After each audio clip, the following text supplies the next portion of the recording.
안녕하세요. 입시를 보다입니다. 오늘 소개해드릴 2026 입학전형 시행계획 대학교는 숭실대입니다. 우선 숭실대 주요 사항 및 변경점에 대해서 좀 얘기를 해보면 크게 5가지인데, 일단 학교폭력 조치사항 공통사항이니까 넘어가고, 아무래도 이제 2, 3, 4 요 3가지가 전부 이제 수시예요. 그리고 이제 마지막 4번째로 얘기할 게 이제 정시전형에서의 변경점, 이렇게 보시면 되는데, 우선 학생부 우수자랑 교과전형의 수능 최저가 변경됩니다. 2합 5에서 2합 6으로, 그러니까 수능 최저가 완화된다라는 거. 그리고 학생부 우수자고 논술 우수자 전형, 이 두 전형에 교과 반영 방식이 들어가는데, 숭실대가 이 교과 반영 방식에서 다른 학교들하고 조금 차이점이 뭐냐면 교과별 가중치, 그러니까 교과별 반영 비율이 틀려요. 근데 그 중에서도 경상 계열에 대한 교과별 가중치를 바꿨다, 이렇게 이해하시면 되고, 그 다음 교과 반영 방식 중에서 진로 선택 과목에 대한 반영 방법이 바뀐다, 이게 이제 4번째. 그리고 마지막으로 5번째인 이 정시전형 관련해서는 인문 경상 계열의 수능 반영 비율이 변경되고 사탐에 대한 가산점을 부여하는 방식으로 바뀐다. 그러니까 이런 것들이 이제 내년 숭실대의 주요 사항이다, 이렇게 좀 이해하시면 될 것 같아요. 일단 교과의 학생부 우수자 전형부터 얘기를 해보면, 올해는 473명이었고요. 내년에 436명으로 인원이 줄어듭니다. 자격 요건을 보면 아시겠지만 2023년 졸업자부터 2025년 졸업 예정자까지라고 되어 있잖아요. 그러니까 우리가 흔히 얘기하는 이제 삼수생, 삼수생까지는 지원이 가능하다, 이렇게 이해를 하시면 되겠죠. 그럼 내년에도 동일하겠죠. 삼수생까지는 지원이 가능하다. 추천 인원에 대한 제한은 없고, 교과 100%인데 반영 방식이 뭐 어떤 게 바뀌느냐. 일단은 올해를 우리가 보면 인문, 경상, 자유전공의 인문계열까지는 국수, 영사, 한이라고 하는 요 인문계열 과목들을 다 반영을 했어요. 그리고 자연, 자유전공에서 자연계열은 국수, 영과. 그런데 이거를 내년부터는 어떻게 바꿀 거냐면, 인문, 경상 계열은 국수, 영사, 한 전 과목을 그냥 그대로 반영을 합니다. 그리고 자연 계열은 국수, 영과. 그러면 가장 큰 차이점이 뭐냐면, 원래 올해까지 존재했던 자유전공, 인문, 자유전공, 자연이라고 하는 거를 그냥 자유전공 하나로 통합해놨어요. 그리고 융합 특성화라는 새로운 신서의 모집 단위, 이 두 개는 그냥 전 과목을 다 반영하겠다. 요게 가장 많이 바뀐 차이점이라고 생각을 하시면 되겠죠. 그리고 수능 최저는 말씀드렸지만 2합 5에서 2합 6으로 바뀌게 되고, 자연계열에 한해서는 그래도 과탐을 봐야 된다. 요거는 국민대하고 똑같습니다. 그러니까 국민대, 숭실대 수능 최저에 대한 아무튼 그 반영하는 스타일이 굉장히 유사해졌다, 뭐 거의 똑같다라고 보셔도 무방하다. 학폭은 내년부터 반영을 하는데, 이제 1에서 3호는 0점, 4에서 5호는 1점, 6에서 7호는 2점, 8에서 9호는 부적격하는, 환산 총점 100점 만점 기준에 했을 때 감점 처리 방식을 활용한다. 요거까지 좀 기억을 해주시면 돼요. 그러면 이거하고 함께 같이 봐야 되는 게 뭐냐면, 아까 말씀드린 이 가중치, 그러니까 교과 가중치라고 하는 게 존재해요. 숭실대는 어떻게 보면 반영 비율이에요. 그래서 원래 인문계열은 국어 35, 수학 15, 영어 35, 그리고 사회 15. 근데 내년에도 똑같아요. 그러면 가장 큰 차이점이 요거라고 했죠. 경상계열. 경상계열을 올해는 일단 수학하고 영어가 가장 가중치가 높았어요. 35, 35. 근데 이거를 어떻게 바꿨느냐? 내년에 바뀌는 겁니다. 내년에는 영어가 원탑입니다. 35. 그리고 수학이 있던 5%를 국어로 넘겨서 수학이 30, 국어가 20으로 가중치가 조금 조정됐다, 이렇게 이해를 하시면 되겠죠.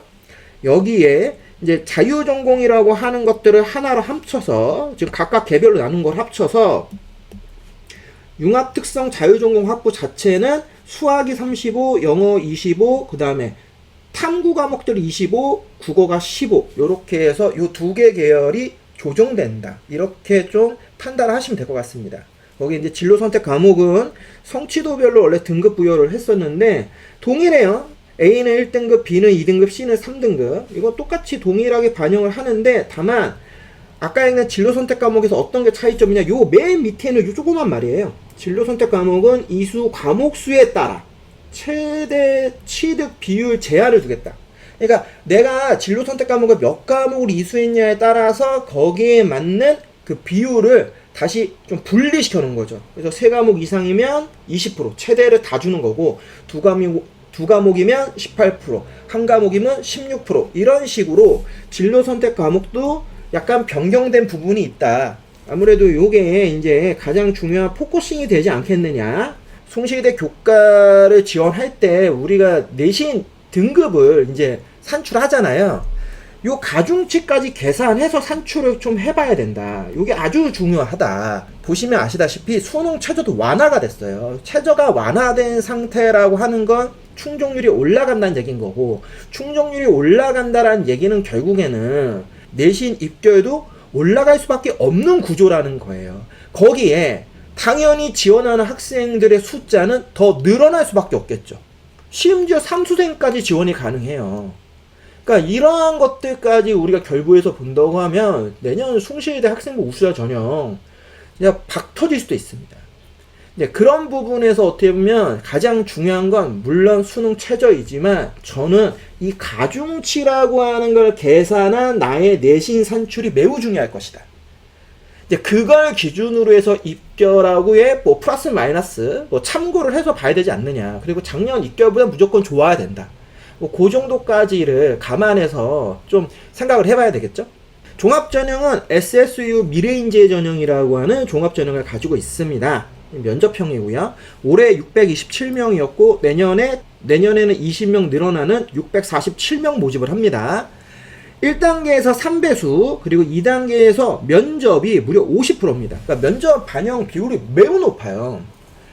일단 이 서류 평가와 면접 평가 요소에 대해서 얘기를 할 건데, 내년 당연히 수시 모집 요강 확인해야 되겠지만 큰 변화가 없다라고 한다면 올해하고 거의 동일하겠죠. 그래서 올해 걸로 한번 얘기를 해보면, 서류는 학업, 진로, 숭실 이렇게 도 크게 세 가지의 요소를 반영을 합니다.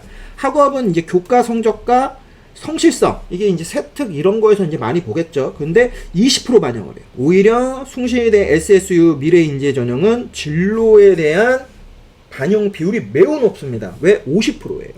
근데 어떤 것들을 보냐? 진로에 대한 탐색 노력, 그리고 계열 적합성, 과목의 이수, 성취 수준.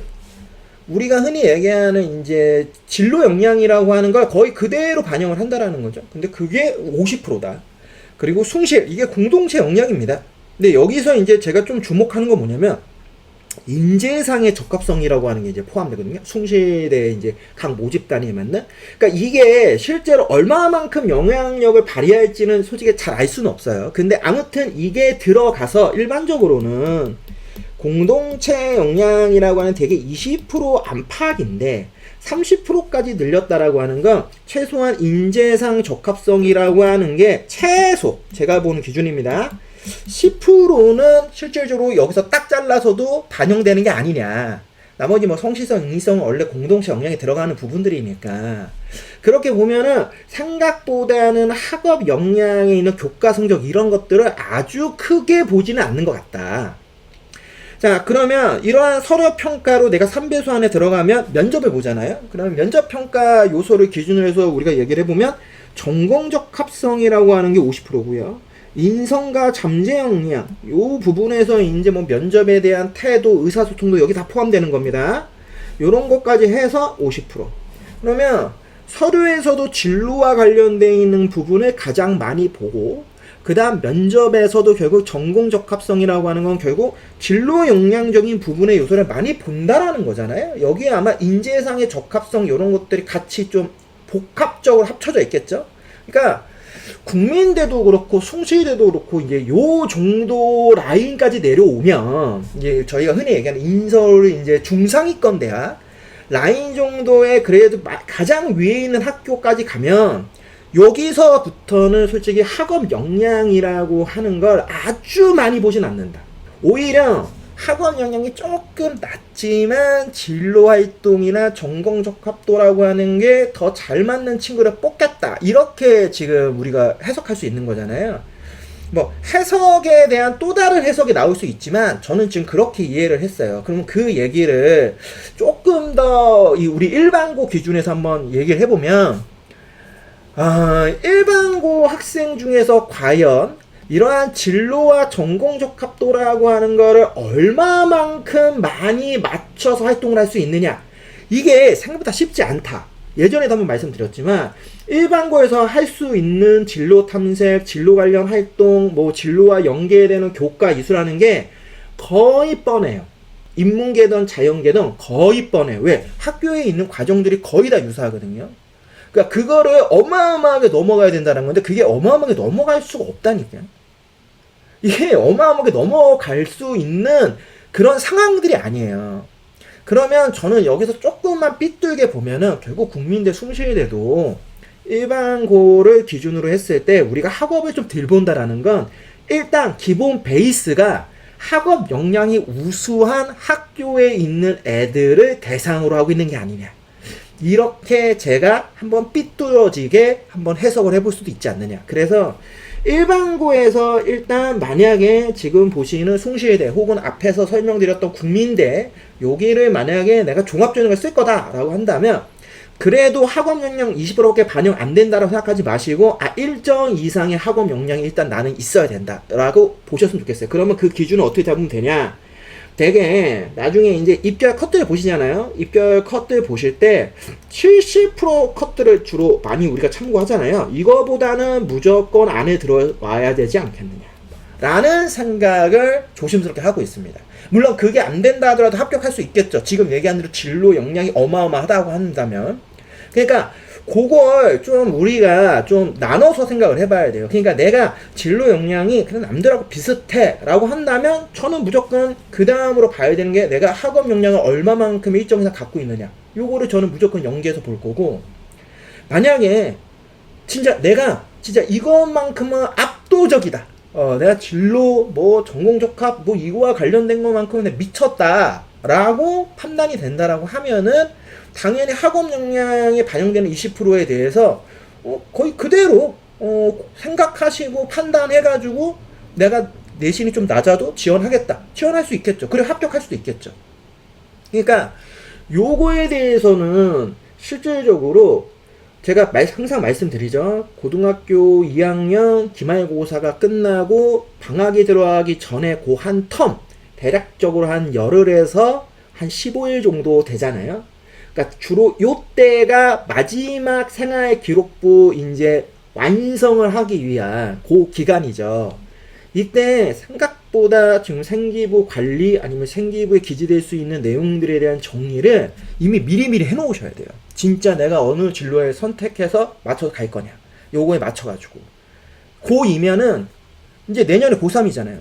거의 끝났어요. 진로에 대한 선택 다 결정이 된 겁니다. 여기서 지금 대부분이 바꾸지도 못해.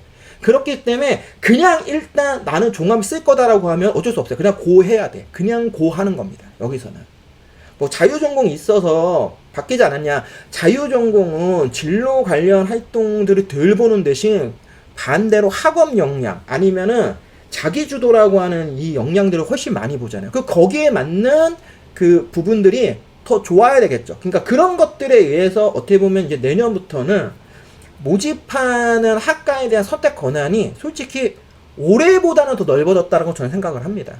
내가 조금 더 잘하는 부분에 포커싱을 맞춰서 종합전형에서도 모집 단위를 선택할 수 있다. 이거는 분명히 뭐 일부 학생들한테는 굉장히 큰 또 강점이 될 수도 있다. 논술 전형 보죠.